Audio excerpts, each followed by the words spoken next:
Des grandes gueules, mesdames et messieurs. Marine Le Pen, Université Dauphine. Elle voulait aller parler, la candidate à l'élection présidentielle pour le Front National. On l'en a empêché. Écoutez sa réaction.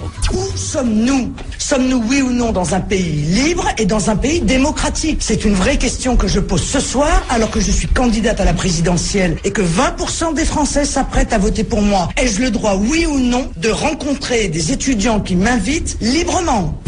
Et Marine Le Pen de dénoncer les milices de gauche qui l'ont empêché donc de participer à ce débat qui était programmé au sein de l'université Paris-Dauphine. Alors dans ces milices de gauche, elle met en cause le MJS, ce sont les jeunes socialistes, les étudiants juifs de France qui étaient là, l'UNEF, le syndicat étudiant classé à gauche, et le NPA, le parti d'Olivier Besancenot. Et SOS Racisme aussi. Et SOS Racisme. Elle demande donc aux autres responsables, et notamment responsables de gauche, de dénoncer donc ces milices de gauche, pour reprendre son expression, qui empêchent une candidate d'aller où elle veut. Est-ce que vous comprenez Marine Le Pen ou est-ce que vous comprenez aussi ces étudiants qui n'avaient pas envie de voir Marine Le Pen dans leur fac? Simplement ils ont occupé les lieux, pour empêcher que la réunion se tienne, et ils avaient mis des banderoles avec marqué FN égale F comme fasciste, N comme nazi. 32-16 RMC.fr pour agir. Moi je sais pas, mais déjà quand t'invites quelqu'un et que tu peux pas le laisser rentrer, je trouve ça un petit peu limite. Et quelque part qu'elle représente ce qu'on veut, qu'on adhère pas, on s'en fout. Mais dire ces jeunes-là, ils ont envie de quelle démocratie? C'est-à-dire que c'est eux qui décident ce que doit être la démocratie demain par rapport à leurs propres opinions. Tout ce qui est autour, on s'en fout complètement. Ben moi, effectivement, ça m'inquiète sincèrement. Donc toutes ces associations, que ce soit l'UNEF ou les autres, c'est comme ça qu'ils voient la démocratie dans notre pays. Eh ben, j'ai pas envie de la partager avec eux, cette démocratie-là. Arthur. On est dans un État démocratique, donc tout le monde a le droit de s'exprimer. Ce sont pas des mineurs, ce sont des étudiants. À la limite, ils y vont pas. Et elles se retrouvent toutes seules dans l'amphithéâtre. C'est la meilleure façon de répondre. Maintenant, où ils vont débattre. Où ils vont débattre, justement, ils vont contrer son opinion. Moi, je soutiens pas Marine Le Pen, mais Qu'est-ce que tu aurais fait, toi, si tu avais été à Dauphine en apprenant, si j'avais été à Dauphine, mes parents, ils auraient été tellement contents. Si j'avais été à Dauphine, j'aurais fait tout ce qu'on m'aurait demandé de faire.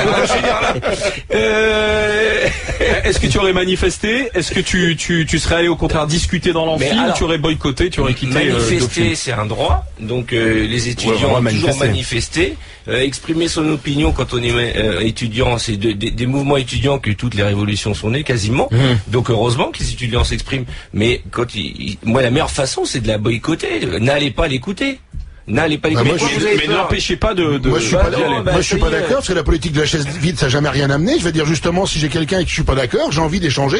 Et ça aurait été difficile à mon avis quand même. Il y aurait eu des cris. Karim. Je suis assez d'accord avec ce que dit Arthur, c'est le bon sens. Il est en train de dire que le FN est un parti qui est reconnu sur le plan démocratique, qui peut se présenter aux élections présidentielles. Je vois pas pourquoi tu accueillerais ou tu laisserais en tout cas rentrer de candidats socialistes, UMP. Alors attendez, NPA, Modem, enfin on va pas tout faut pas être dupe. Marine Le Pen, elle va aussi au contact des ennuis. Elle sait très bien que son déplacement qui était annoncé depuis le début de la semaine à Paris-Dauphine allait créer aussi des manifestations. Donc est-ce qu'il n'y a pas une petite manipulation?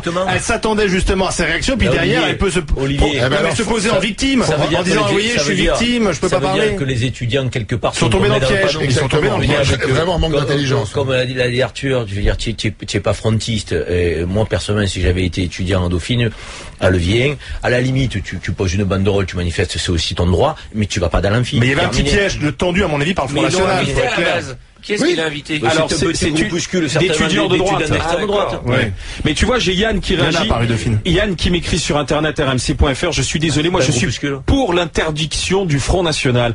Le Front National n'est pas un parti démocratique. Souvenez-vous, et c'est pas un parti démocratique, c'est un parti antisémite. Souvenez-vous des déclarations du père de Marine Le Pen. Ce n'est pas parce qu'aujourd'hui Marine Le Pen la joue profil bas et proche des petits commerçants qu'on doit la laisser parler. Le FN n'a pas sa place dans l'école et dans l'université de la République. Mais Yann sur internet rmc.fr. Yann qui nous écrit ça nous amène à un autre débat. Si on nous demande, moi personnellement, si on me demande est-ce qu'effectivement tu aurais été favorable après les dérapages de Le Pen à la suppression du Front National, ma réponse est oui. Toi t'aurais été pour la suppression du Front National. Après les dérapages de Le Pen, évidemment. Moi pas, parce que tu vois dans tous les pays où on interdit un parti politique, leur moyen d'expression c'est quoi? C'est ce que je disais tout à l'heure, c'est la violence. Moi je préfère les voir assis devant un micro et déblatérer des conneries pendant 1 heure, je m'en fous royalement, mais au moins je sors dans la rue peinard quoi. L'antisémitisme, le racisme c'est condamné. C'est condamné par la loi l'antisémitisme. Donc dès qu'on enfreint la loi, on est hors la loi. D'accord, donc si un parti hors la loi, on est en mesure de pouvoir demander son interdiction. Une personne. Dire voilà, le président du parti. Attends, alors demain, je vais dire, imagine dans n'importe quel parti politique un gros dérapage du leader politique. Est-ce que le parti, pour autant, faut l'abolir quoi? Johnny, c'est impressionnant. Johnny. Remarque, quand Chirac avait parlé du bruit et des odeurs, il était à la tête du RPR. C'était du racisme. C'est pas la même chose. C'est pas la même chose. De quoi vous parlez? Il y a eu des reportages sérieux avec de l'investigation de journalistes, des croix gammées, des machins et tout. Attendez, de quoi on parle là?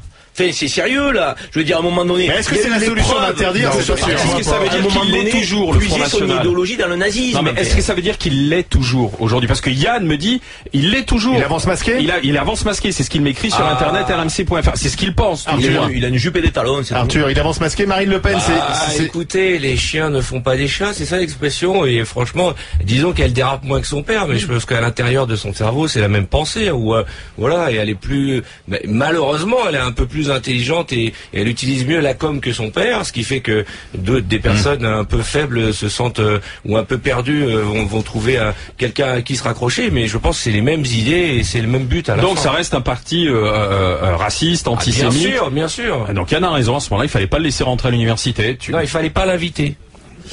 Philippe, bonjour. Oui, bonjour. Salut. Déplorable ou pas qu'on ait... Ce qui est déplorable, c'est le discours que je viens d'entendre là ces dernières secondes sur 3 points. Le premier point. Souvenez-vous que Le Monde, le 15 avril 1978, avait écrit en toutes lettres « Enfin, Phnom Penh est libéré par les Khmers rouges ». On a vu le résultat, 2 millions de morts. Est-ce que c'est une raison pour interdire le journal Le Monde? On a entendu les gens du NPA ou de Lutte ouvrière appeler à la révolution prolétarienne et à la dictature du prolétariat. Est-ce une raison pour interdire des mouvements qui prônent la dictature et non pas la République? Donc, un peu de modération, le Front National est ce qu'il est. Moi, je suis pas votant Front National, mais objectivement, on doit reconnaître que 18 à 20% des voix vont peut-être aller sur ce parti. Il faut l'écouter, en tout cas, le maîtriser, certes, lutter contre les dérapages, tout à fait, mais l'écouter. Et donc, quand Marine Le Pen, au même titre que Mélenchon, Poutou, n'importe qui, est invité dans une université, les étudiants ont le droit de manifester, certes, de manifester pour ceux qui... Mais pas l'empêcher de parler.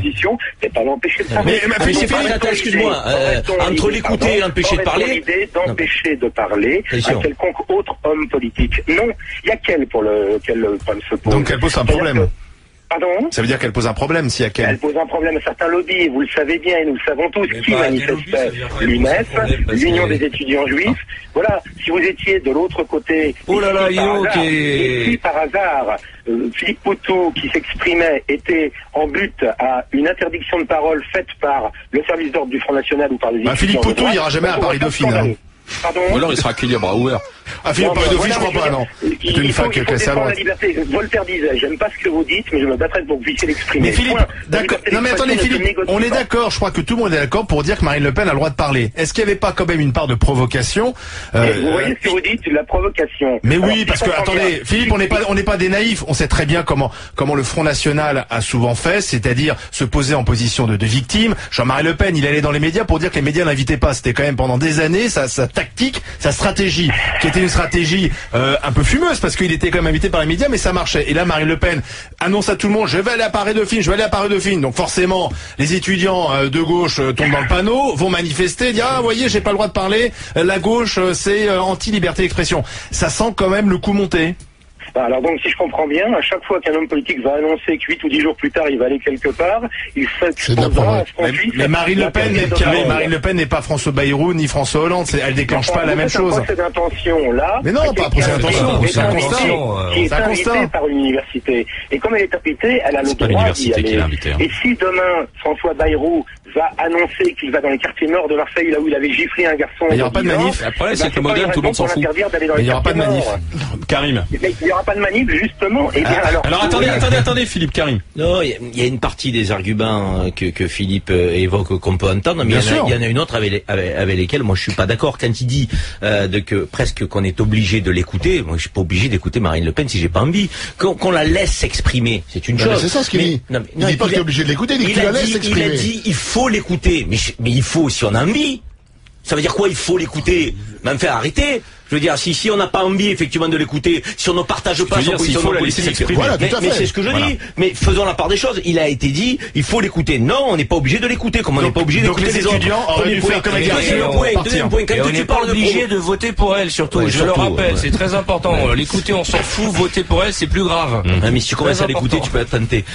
Donc, ce que dit, pas toi, mais certains, ce que dit Olivier sur la provocation, et quand Philippe dit mais évidemment qu'il y a des stratégies de communication par la provocation. Quand elle va voir Nafissatou Diallo, quand elle tente d'aller la voir, elle envoie un message, enfin. Quand elle voit l'ambassadeur d'Israël, de l'ONU, qu'est-ce qu'elle veut? Elle veut envoyer un message. Ce sont des gages qu'elle veut donner. Et en même temps, le Front National, depuis 30 ans, vit à travers des clashs. Merci Philippe d'avoir intervenu, d'avoir débattu avec les GG, avec